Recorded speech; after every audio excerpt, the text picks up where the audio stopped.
Champion trophy जीतने के बाद देखो दोनों भाई कितने खुश हैं, स्टंप से डांडिया खेल रहे हैं। वहीं दोनों भौजाई एक दूसरे से बोली नहीं पूरे मैच में, कतई भुखरी बैठी रही। अब होली में अगर भौजाई आपस में ना बोलें तो होली होली ऐसी रहेगी क्या? क्या करेंगे इस चैंपियन ट्रॉफी की? तुम बताओ, डांडिया खेलें क्या? ये कैन डू जनरेशन है। आखिरकार रोहित शर्मा की आर्मी ने कीवियों को कुचलकर चैंपियन ट्रॉफी अपने नाम कर ली। थोड़ा इसको और बढ़ा चढ़ाकर प्रस्तुत करो। इसे मात्र चैंपियन ट्रॉफी की विजय ना समझें, यह समझो कि हमने थाला के रनआउट का बदला लिया है इन कीवियों को हराकर। खुलकर कहो कि हमने कीवियों के स्टंप से स्टंप बजा डाले। इस खुशी से शायद इस व्यक्ति का भी गम हल्का हो जाए। इसकी आंखें देखो, इसकी आंखों में कितना दुख है। पाकिस्तान के लोगों की आंखों में भी इतना दुख ना हो जितना दुख इसकी आंखों में दिख रहा है। निश्चित रूप से इसकी आत्मा हमसे कह रही है कि एक दिन तुम रोगे और मैं हंसूंगा। नौकरी की तलाश में सदी के सबसे गमगीन व्यक्ति की आंखों से निकलने वाले आंसुओं को साक्षी मानकर पूरी दुनिया की क्रिकेट टीम को मैं ये बताना चाहता हूं कि यदि व्हाइट बॉल में भारत को हराने का सपना देख रहे हो तो सबसे पहले भारत के कुलचा को पचाने का हुनर सीख लो। कुलचा क्या है? कुलचा कहने का मतलब कुलदीप और चक्रवर्ती। भाई इनकी बॉल नहीं है, फिरकी है। अच्छे अच्छे बल्लेबाज चक्रगन्नी बन के रह जाएंगे। अब टप्पा खाने के बाद बॉल अंदर आएगी बाहर, ये तो बॉल फेंकने वालों को भी नहीं मालूम। हो सकता है इस वीडियो के माध्यम से विरोधी टीमें ये सीख लें कि कुलचा कैसे पचाया जाए। पर हमारी बुलेट का क्या करोगे? ये दिख रही है, ये भारत की बुलेट है भाई। अगर एक बार गर्म हो गई ना, लंबे सफर पर निकलती है। कभी कभी तो रोड खत्म हो जाती है, बुलेट बंद नहीं होती। मैं आपको कुछ प्रूफ बताता हूँ। 2014 में श्रीलंका के खिलाफ 264 रन, 2013 में ऑस्ट्रेलिया के खिलाफ 209 रन, 2017 में श्रीलंका के खिलाफ 208 नाबाद। सड़क खत्म, गाड़ी बंद नहीं हुई। चैंपियन ट्रॉफी में भी यह बुलेट गर्म हो गई थी। फिर अचानक से इस व्यक्ति ने आके बुलेट का करंट रोक दिया और बुलेट बंद पड़ गई। लेकिन कीवियों को मालूम था कि बुलेट का स्पार्क प्लग निकालने से ही काम नहीं चलेगा। इनके पास एक महंगे पानी का टैंकर भी है, यानी कि भाऊजी के बलम।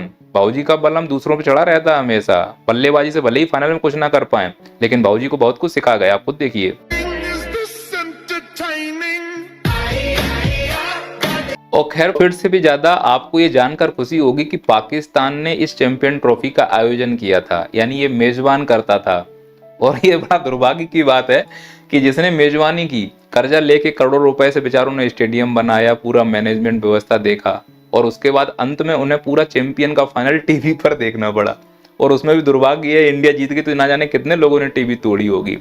अब यहाँ पर समझना कि कोई एक देश जिसने करोड़ों रुपए खर्च किए मैच के आयोजन के लिए, और उसको अगर टीवी पर फाइनल देखना पड़े तो फिर उसको डूबकर मर जाना चाहिए। मैं तो ये कहता हूँ, गरीबी का आलम यह है कि भीख मांगकर तुम्हारे यहाँ व्यवस्थाएं की जा रही हैं। जो कमेंटर आते हैं वो थान के कपड़ों से कपड़े सिलवा रहे हैं। अलग अलग ऐसा लग रहा है कि एक साथ पूरे खानदान में शादी ब्याह नहीं होते बैंड बाजे वाले, वैसे ही कोई व्यवस्था की जा रही है।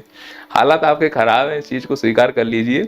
लेकिन यहाँ पर जो सीरियस बात यह है कि जिस प्रकार पाकिस्तान धर्म में अंधा होकर आज इस स्थिति में पहुंचा है, उसी प्रकार भारत भी पहुंच सकता है। वो कैसे, हम इस पर जरूर डिस्कस करेंगे। क्रिकेट की बात हुई खत्म, अब ज्ञान की बात शुरू हो रही है, उसको समझें धीरे धीरे। अच्छा, जैसे हम लोग पाकिस्तानियों का मजाक उड़ा रहे हैं ना कि ये एक मैच ऑर्गेनाइज नहीं कर पाए अच्छे से, ऐसे ही चीन हमारा मजाक उड़ाता होगा कि ये ओलंपिक ऑर्गेनाइज नहीं कर पा रहे हैं। कार्ड इसका स्पष्ट है कि हम लोग क्रिकेट को धर्म बना चुके हैं, बाकी सभी खेलों को हम अहमियत ही नहीं दे रहे हैं जो ओलंपिक में आने वाले हैं।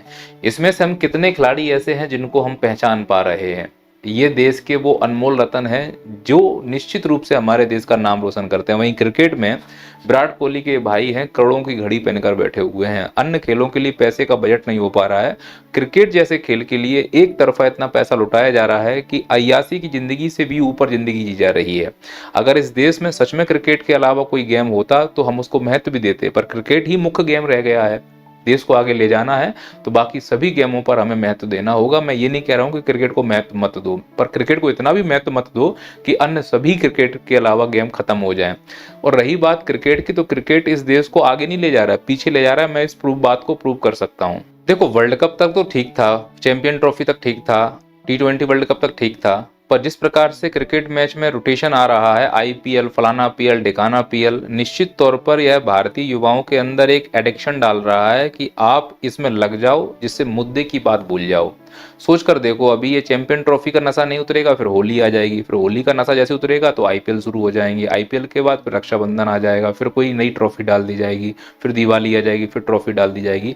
तो लोगों को महसूस ही नहीं हो रहा है कि वो बेरोजगार हैं। और रियलिटी ये है कि भारत में बेरोजगारी का स्तर पिछले 40 साल से सर्वोच्च पर रहा है। लोगों को नौकरियां नहीं है करने के लिए, ना ही लोगों के पास स्किल है कि वो नई नौकरी तलाश पाएं। इसके अलावा क्रिकेट मैच ना केवल बच्चों को बेरोजगारी का एहसास नहीं होने दे रहा है, बल्कि वो जिस प्रकार का एड प्रमोट कर रहे हैं उसमें एक नया कॉन्सेप्ट आया है, वो है जंक फूड का प्रमोशन। आप क्रिकेट मैच कैसे देखें, पॉपकॉर्न खाते हुए, चिकन खाते हुए। अब इस जंक फूड के प्रमोशन में दो नुकसान हो रहे हैं। पहला, स्वास्थ्य खराब होता जा रहा है, क्योंकि क्रिकेट आलसियों का गेम है।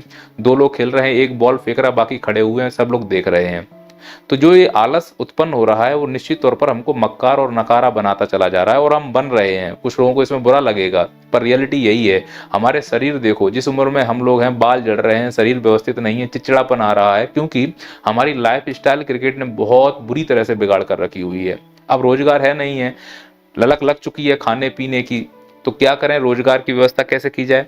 तो जिनको हमने अभी हीरो माना है, चाहे वर्ल्ड कप जीत कर लाए हो, चाहे चैंपियन ट्रॉफी जीत कर लाए हो, वही हमारे बच्चों को एक रोजगार का ऐसा रास्ता दिखाएंगे जो पूरी तरह से गलत है। सट्टा लगाने के लिए बोला जाएगा। अब सट्टा अगर लगाओगे, कभी जीतोगे कभी हारोगे।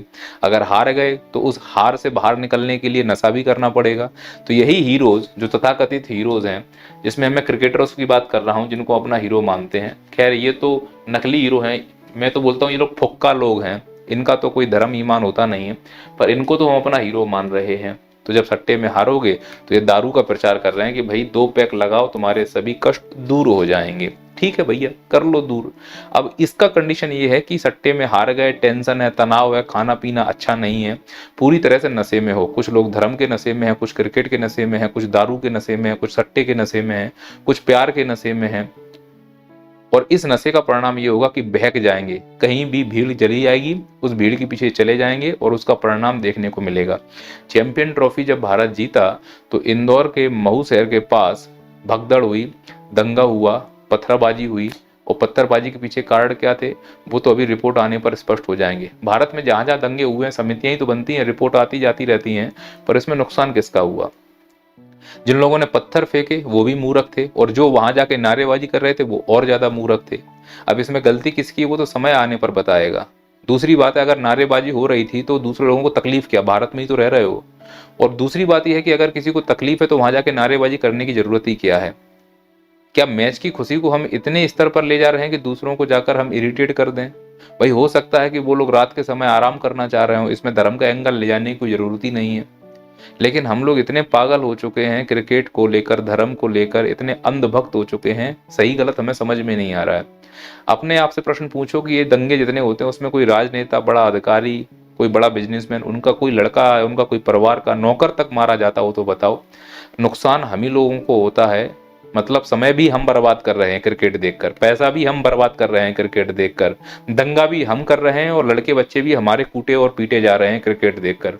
तो क्रिकेट से कैसे भारत का भला हो रहा है, कोई मुझे बताए। अगर सच में 2047 तक भारत को विकसित करना है तो मैं तो ये कहूंगा कि पहले तो क्रिकेट के महत्व को कम करना होगा। जितने भी विकसित देश हैं वो अगर खेल भी खेलते हैं तो कम समय वाले खेलते हैं, जिसमें समय बर्बाद ना हो। भारत टेस्ट मैच हो रहा है तो भी फालतू में बैठे हैं हम लोग पूरे दिन, क्यों? काम धाम नहीं है।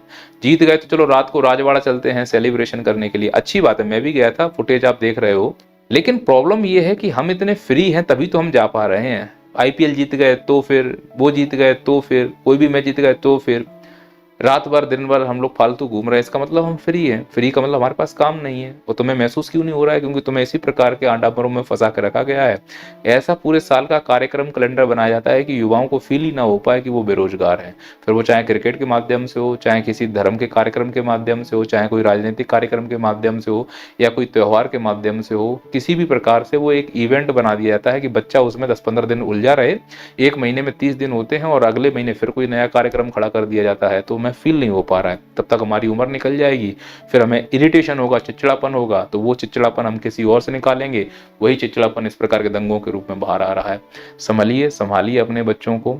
मेरा जो कहने का अर्थ है वो स्पष्ट है कि हम सब एक हैं। अगर 2047 तक विकसित बनाना है तो इस मूर्खता से बाहर निकलना होगा। जय हिंद, जय भारत, जय श्री राम। यदि आप मध्य प्रदेश असिस्टेंट प्रोफेसर की तैयारी कर रहे हैं, अच्छे कंटेंट और अच्छे क्लास की तलाश में हैं, तो अभी डाउनलोड कीजिए नैया पार एप्लीकेशन, जहां आपको मात्र 2499 रुपए में क्लासेस के साथ साथ प्रिंटेड नोट्स भी मिलेंगे। यदि आप हिंदी साहित्य से असिस्टेंट प्रोफेसर करना चाहते हैं तो 3999 रुपए में आपको नैया पार एप्लीकेशन पर हिंदी साहित्य की लाइव क्लासेस मिल जाएंगी। इसके अलावा यदि आप MPSI की तैयारी कर रहे हैं तो उसका कोर्स भी मात्र 1999 रुपए में अवेलेबल है। यह क्लासेस लाइव चल रही हैं। अभी डाउनलोड करें नैया पार एप्लीकेशन।